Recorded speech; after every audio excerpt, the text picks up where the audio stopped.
Canice 0-0 draw up here in Scarborough. That's got a feeling of a big point, hasn't it? Yeah, massively. I think since I've come in, obviously it was disappointing in the first game, Kings Lynn, for obvious reasons. But we picked up two massive points and clean sheets against probably two of the best teams in the league. And then Buxton was obviously a bad day at the office for everyone. I think everyone knew that. And the boys for a while, and even the new boys here this season, I think everyone knows that that's not us. So it was kind of one of them. It was an easy push to the side because it was kind of a false game, I think, for everyone. And then the last two games, a 4-0 win and another clean sheet and a good solid display today. Yeah, that's exactly what it was. It was a really solid display, wasn't it? And we had to battle, but let's be honest, I mean, both keepers weren't really tested. A point perhaps fair in your opinion? I think it's fair. We probably should have won the game at the end.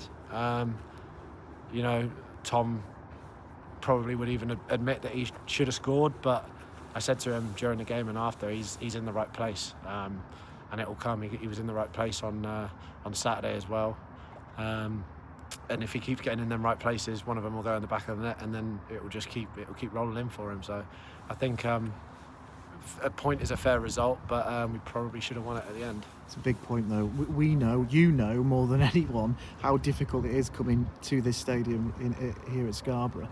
So to come away with anything against a team that don't concede many goals, it's just another point in the right direction, isn't it? Another point away from the relegation zone. You might not think that from a playing point of view, but is that how it's kind of coming across now the dust is starting to settle?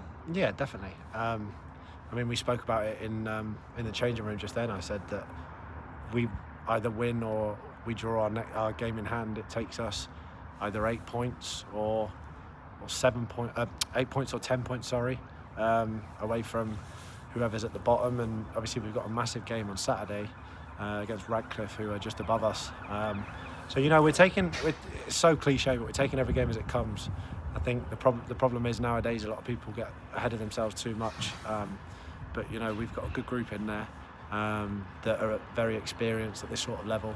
The staff are very good. Ross obviously knows his stuff, and he's been with us for a while. So yeah, it was a good display defensively tonight. I thought Phil was incredible. It's not easy I think Phil's 18 or 19, and it's not easy for a lad to come here with hostile fans. Not the greatest of pitches. I mean that respectfully. It's quite difficult to obviously everyone have to keep on top of 3G pitches, but it's not the greatest of pitches, and I thought he was really good tonight. He headed everything and cleared everything, and even tried to play at times, which is how we want to play. Yeah, how did you find the game out there? It was a real battle. It was horrible.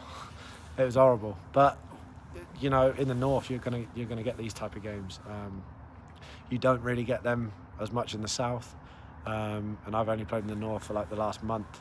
And I think all the boys have kind of got to grips with it now, and we've got a good squad together. Ross has brought me in, and he's brought in the lads on loan from QPR, who are great for the group, and it's an experience for them to see the National League North, which I didn't think would be as physical as what it was personally, but I'm enjoying it. It takes a couple of games to get used to this league. But yeah, I think we've got a really good group here, and if we put performances in like that and we keep getting clean sheets, then I think we'll be just fine. Yeah, and the final word for the fans, 5 today, but it was a mammoth journey on a midweek. Kudos to them, they were brilliant. Yeah, definitely. They've done that 2 weeks in a row now. One was even further away at South Shields. And I think they see how much hard work we put in defensively now. And it's just one of them where we kind of have to do that sort of stuff to reward them. So yeah, I think they enjoyed it, and they might think that we don't hear them on the side, but we hear them every single game, especially with however many fans they got here. We've probably got 5 of the loudest in the crowd. Canice, thanks very much for your time. Cheers.